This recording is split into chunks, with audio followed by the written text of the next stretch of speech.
अस्सलाम वालेकुम व्यूअर्स, मैं हूं Shakir Solanki. Viewers, supreme court के दो जजेस मुस्तफी हो गए हैं 2 दिन के अंदर, और अब तीसरे जज की भी खबर जल्द आने का इम्कान है।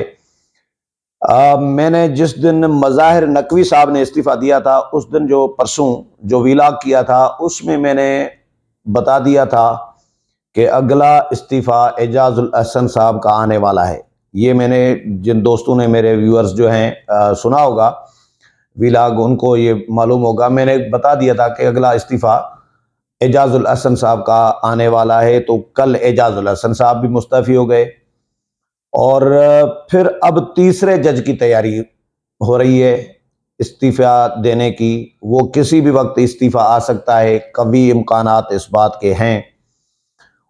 वो आप भी शायद अखज़ कर लें, जब तक मैं नाम लूँ तब तक आप खुद अखज़ कर लें कि इमरान दार जो जजेस थे, 3, जिनको इमरान दार कहा जाता था, हम ख्याल कहा जाता था, या सहूलतकार फैसिलिटेटर जज जो थे इमरान खान के, उनका सफाया होने लगा है सुप्रीम कोर्ट से। कैसे हो रहा है, कहानी क्या चल रही है, ये बड़ा मुअम्मा इस वक्त बना हुआ है। सुप्रीम जुडिशल काउंसिल का आज भी इजलास हुआ, कल भी इजलास हुआ। कल जो इजलास हुआ उसमें जस्टिस एजाजुल हसन साहब शामिल नहीं हुए। उसके बाद उन्होंने इस्तीफा दे दिया। एजाजुल हसन साहब शामिल नहीं हुए तो उनकी जगह पर मंसूर अली शाह, मोस्ट सीनियर जज हैं, उनको चीफ जस्टिस ने शामिल कर दिया। अटॉर्नी जनरल से पूछा कि एक जज अगर सुप्रीम जुडिशल काउंसिल में न बैठे, सीनियर जज, तो क्या काउंसिल कार्रवाई चला सकती है आगे? तो अटॉर्नी जनरल ने कहा कि नहीं जी, काउंसिल को एक जज की जो असामी है, यानी सीट है, वो फिल करनी पड़ेगी, ऐसे कार्रवाई नहीं चला सकते आगे। तो उसके बाद मंसूर अली शाह का पूछा चीफ जस्टिस ने कि उनकी अवेलेबिलिटी है, नहीं है, दस्तयाब है, नहीं है। तो तब तक कार्रवाई रोक दी गई सुप्रीम जुडिशल काउंसिल की, और फिर रजिस्ट्रार ने बताया कि जी अवेलेबल हैं। तो उसके बाद जस्टिस मंसूर अली शाह जब जब शामिल हुए सुप्रीम जुडिशल काउंसिल में, तो फिर कार्रवाई आगे बढ़ाई गई। और उसके बाद एजाजुल हसन साहब का इस्तीफा आ गया। आज फिर सदर ममलिकत ने इस्तीफा मंजूर भी कर दिया है, आज खबर ये आई है। तो आज एजाजुल हसन साहब को इख्तलाफ इस बात पे था कि मज़ाहिर नकवी साहब, क्योंकि ये हम ख्याल थे ना दोनों, बंदयाल ग्रुप था, तो बंदयाल ग्रुप के ये जज समझे जाते थे जो इमरान खान के हक में फैसले करते थे, आइन और कानून को बालाए ताक रखकर गैर आइनी, गैर कानूनी, गैर जो जिसमें कोई लॉजिक ही ना हो, ऐसे ऐसे फैसले इन्होंने किए, यकतरफा फैसले किए, बगैर दूसरी पार्टी को सुने फैसले दे दिए थे। एक ही समात में फैसले करते रहते थे, एक समात की पहली समात में दूसरी पार्टी को नोटिस ही नहीं देते थे। तो ये कौन सा इंसाफ है? तो ये नाइंसाफी, ये इंसाफ का जो जनाजा निकाला जा रहा था सुप्रीम कोर्ट में इन जजों की जानिब से, उनमें से एक और जज भी बैठा है जो बड़े बड़े फैसले लिखता है, बड़े तवील फैसले लिखता है। उनके फैसलों के हवाले से भी बड़े साफ ही बड़े तबसरे कर रहे होते हैं कि उसमें दानश्वरी अपनी डालता है, बहुत ज़्यादा दानश्वरी डालते हैं वो जज साहब जो हैं, जिनका इस्तीफे का कभी इम्कान है। और नाम लूँगा मैं, आखिर में कोशिश करूँगा कि नाम लूँ। है तो अभी जज के ओहदे पर बैठे हैं, लेकिन मार्केट में खबरें चल रही, मैं क्या करूँ, मीडिया के अंदर खबरें चल रही हैं। टीवी पे तो चलो रिपोर्ट नहीं हो रहा, अखबार में भी रिपोर्ट नहीं हो रहा, सोशल मीडिया पे भी चाहे रिपोर्ट हो ना हो, लेकिन मीडिया के अंदर ये डिस्कशन चल रही है, खबरें आ रही होती हैं। बहुत सारी खबरें ऐसी होती हैं जो रिपोर्ट नहीं की जाती, या रिपोर्ट करने से बंदा थोड़ा सा अवॉइड ही कर रहा होता है। तो इस तरह की खबरें, ये खबर इस तरह की है कि एक और जज आने वाला है। अच्छा, जस्टिस एजाजुल हसन साहब ने खत लिखा था सुप्रीम जुडिशल काउंसिल को, अपना इख्तलाफ किया था कि सुप्रीम जुडिशल काउंसिल जो कार्रवाई कर रही है जस्टिस मज़ाहिर नकवी साहब के खिलाफ, तो वो ठीक नहीं कर रही।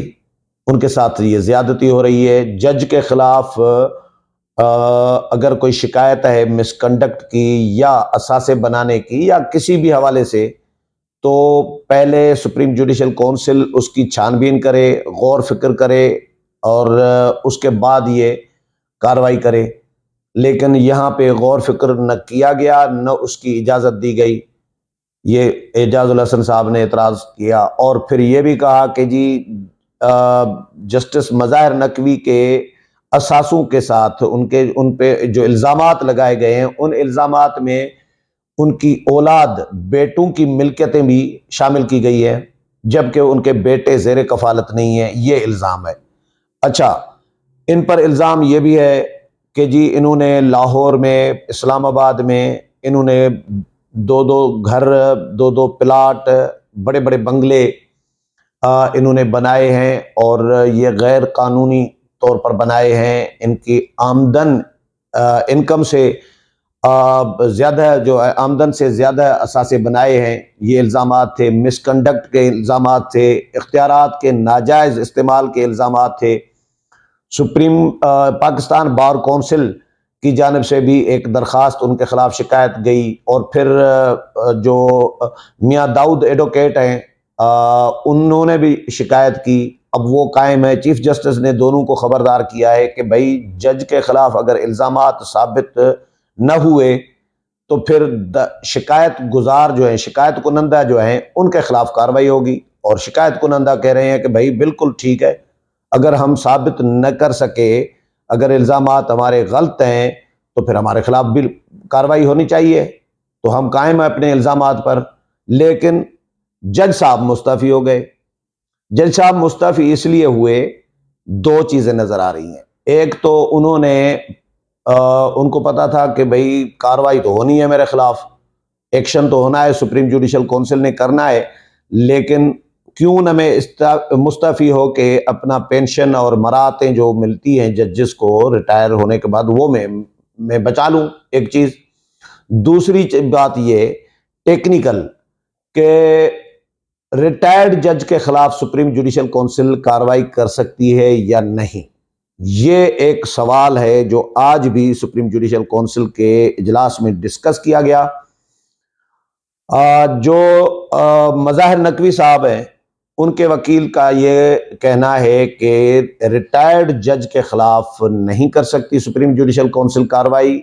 जो सिटिंग जज है, हाजुर सर्विस जज है, उसके खिलाफ कार्रवाई कर सकती है। सुप्रीम जुडिशल काउंसिल का जो दायरे अख्तियार है, उस पर डिबेट शुरू हो गई है। चीफ जस्टिस ने कहा कि जी देखे, हुकूमत, अटार्नी जनरल ने कहा कि हम एक और दरख्वास्त दायर कर देते हैं।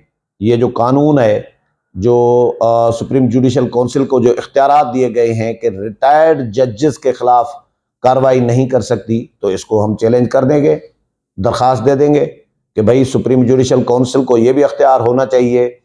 ये यानी हुकूमत की तरफ से चैलेंज किया जाएगा इस कानून को कि सिर्फ हाजुर सर्विस जजेस के खिलाफ कार्रवाई नहीं, बल्कि जो रिटायर्ड जजेस हैं उनके खिलाफ भी कार्रवाई होनी चाहिए। ये कानून हुकूमत चाह रही है।